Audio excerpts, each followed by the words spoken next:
She was a king's daughter. She had royal blood in her veins, a sharp mind behind her eyes, and a claim to the English throne that should have made her untouchable. But history, for the longest time, nearly forgot she existed. Not because she was insignificant, not because she did nothing remarkable, but because the story of Henry VIII is so loud, so violent, so consumed by the women he married and destroyed, that the children caught in the wreckage were left standing in shadows that most people never thought to look into. Her name was Mary. And before you assume you know the story, stop, because this is not the Mary most people think of. This is not a simple tale of a bitter, forgotten daughter. This is something far more complicated, far more human, and in many ways, far more heartbreaking than anything Henry VIII ever did to the women he called his wives. Mary Tudor was born in 1516, the only surviving child of Henry VIII and Catherine of Aragon, and for a brief, luminous moment, she was everything. The court celebrated her birth with genuine joy. Henry himself, despite his crushing disappointment that she was not a son, held her up and reportedly told the Spanish ambassador that sons would follow. She was healthy, bright, and almost immediately recognized as exceptional. By the age of 4, she was playing the lute for visitors. By 9, she was writing letters in Latin. By the time she was a young teenager, she was being held up across Europe as a model of what a royal daughter could be: educated, devout, composed, formidable in ways that courts rarely saw in someone so young. And then her father decided he no longer wanted her mother. What happened next did not just destroy Catherine of Aragon. It destroyed something in Mary that she would spend the rest of her life trying to rebuild. Henry's pursuit of an annulment from Catherine was not simply a legal or religious dispute. It was a systematic dismantling of everything Mary had ever known. Her mother was removed. Her title of princess was stripped from her. She was declared illegitimate. The product of marriage Henry now insisted had never been valid. She went from being the Princess of Wales, the heir to the throne, the pride of the English court, to being called simply Lady Mary, a bastard with no legal claim to anything. She was 17 years old, and that's where the story becomes disturbing, because Henry didn't just change her legal status. He weaponized her. He used her continued suffering as a pressure campaign against Catherine, who refused to accept the annulment. As long as Catherine held firm, Mary was punished. They were separated. Mary was forbidden from visiting her mother, forbidden from writing freely, forbidden from maintaining a household appropriate for her former station. She was placed in the household of her newborn half-sister Elizabeth and Boleyn's daughter, and made to serve. A princess forced to wait upon an infant. The humiliation was not accidental. It was deliberate. What happened next changed everything in ways no one could have anticipated. Mary did not collapse. She did not submit. She was her mother's daughter in the most complete sense imaginable, and Catherine of Aragon had spent decades demonstrating what it looked like to hold your position under impossible pressure. Mary watched her mother from a distance and took notes. She refused to sign documents acknowledging her own illegitimacy. She refused to address Boleyn as queen. She wrote to her father with a mixture of filial devotion and quiet, immovable resistance that confounded the men around her. Henry's advisors, including Thomas Cromwell, spent years trying to break her. None of them fully succeeded, but the cost was devastating. Mary's health deteriorated sharply during these years. She suffered from severe headaches, menstrual problems that plagued her throughout her life, anxiety, and depression so deep it left her bedridden for weeks at a time. Modern historians have long speculated that much of Mary's physical suffering was rooted in the psychological trauma of those years. The forced separation from her mother, the daily humiliations, the constant threat that her refusal to comply would result in punishment or worse. She had watched her father execute men she had known her entire life. She understood perfectly what he was capable of. Then her mother died, January 1536. Catherine of Aragon, alone in Kimbolton Castle, breathed her last. Mary was not permitted to go to her. She was not permitted to say goodbye. She did not hold her mother's hand. She received the news alone, and whatever grief she carried in the aftermath, she carried privately, in a particular way that people carry grief when they have no safe space to put it down. Historians rarely talk about the specific grief, about what it does to a person to lose a parent twice, once political exile and once death, without ever being allowed a proper farewell. Mary had been slowly losing her mother for years. But the finality of January 1536 was something else entirely. It closed a door that had always, until that moment, remained theoretically possible to reopen. Then something strange happened, and Boleyn fell. Within 4 months of Catherine's death, and was arrested, charged with adultery and treason, and executed on Tower Green. The woman who had, in Mary's eyes, stolen her mother's crown and destroyed her family was gone. And Henry, perhaps feeling something close to guilt, perhaps simply making a political calculation, began to soften toward Mary. He reached out. He wanted reconciliation.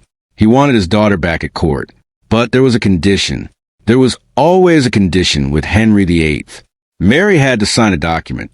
She had to acknowledge that her parents' marriage had been unlawful, that she was illegitimate, that the Pope had no authority in England. In other words, she had to betray everything her mother had died defending. She had to sign her own moral and spiritual surrender. And for weeks, she refused, even as her supporters, including Cromwell, who was genuinely trying to protect her, urged her desperately to sign. She held.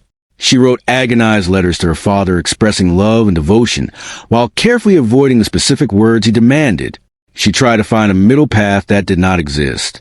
In the end, she signed. The document was placed before her, and she put her name to it. And that signature, those few marks of ink on paper, haunted Mary Tudor for the rest of her life in ways that shaped everything she later became. She had survived by surrendering the one thing her mother never surrendered. She knew it, and it broke something in her that never fully healed. She returned to court. She found a half-sister in young Elizabeth, red-haired and quick-eyed, and Boleyn's daughter, a strange mirror image of everything Mary was not. She found a half-brother in Edward, born to Jane Seymour, the son Henry had destroyed so much to produce. The family that gathered around Henry VIII in his later years was a patchwork of the wreckage he had created. 3 children from 3 different mothers, 2 of them legally bastardized and then re-legitimized, all of them circling the old king carefully, reading his moods, surviving his reign as one survives a storm, not by fighting it, by enduring it.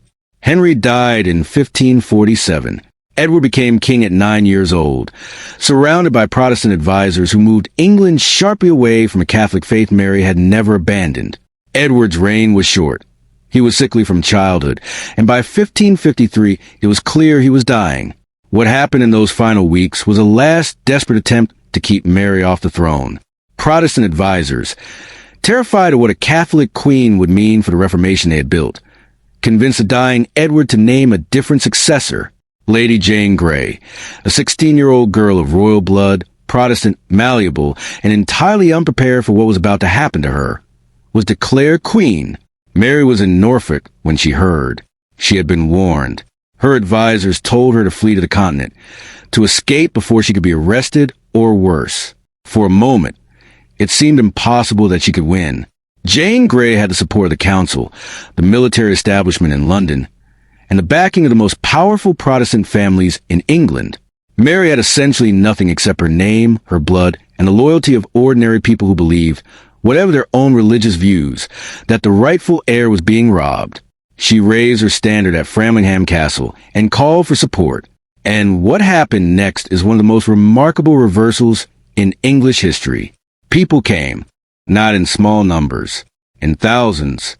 Catholics, Protestants, ordinary men and women who had no particular religious argument to make, but who understood something fundamental about legitimacy and justice.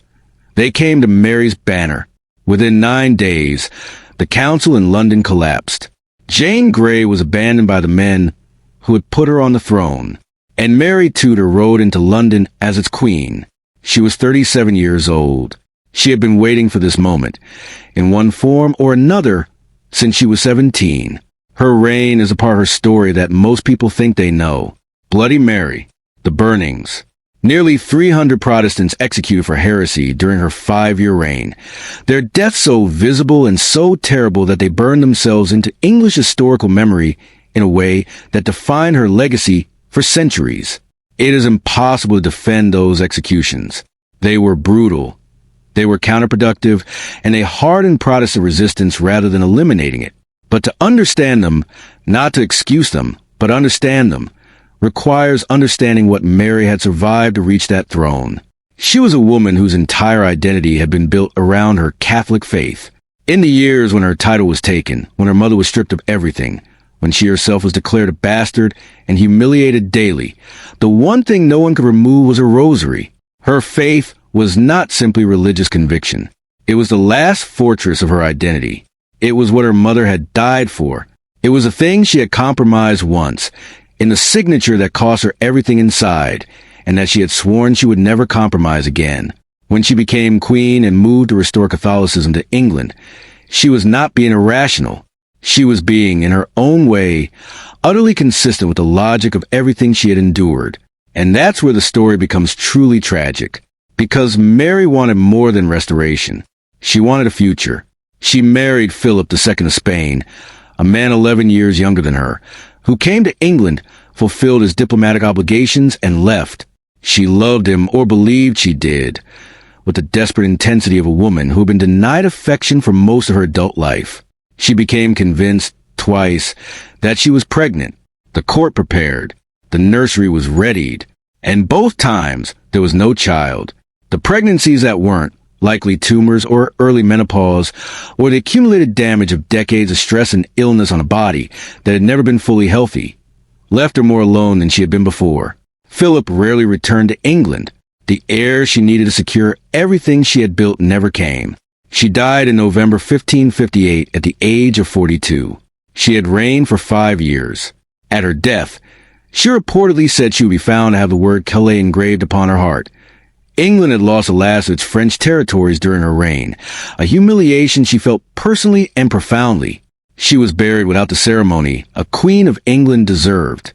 And Elizabeth, her half-sister, the daughter of the woman Mary had never been able to fully forgive, became queen before Mary's body was cold. History handed Elizabeth the pen and let her write the story. The Elizabethan age that followed was golden and long and gloriously well documented, and it cast everything before it in shadow. Mary became a cautionary tale, a footnote with a terrible nickname. The woman who burned Protestants and failed to produce an heir and loved a husband who didn't love her back. But that is not the complete picture, and it never was. Mary Tudor was the first queen regnant of England. She took a throne that powerful men had tried to steal from her, and she took it without bloodshed in a 9-day reversal that demonstrated a political instinct no one had ever given her credit for. She governed in her own name at a time when every legal and social structure insisted a woman could not. She faced Parliament. She made decisions. She held the crown.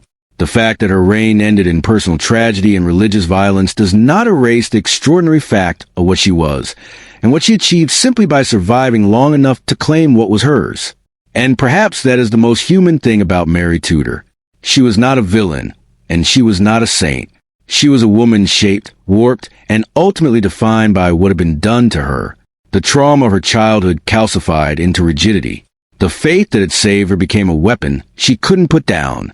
The love she had been denied for so long made her vulnerable in ways that cost her enormously. She was, in the most complete sense, a product of Henry VIII world, built by his neglect, hardened by his cruelty, and ultimately defined by her refusal to simply disappear.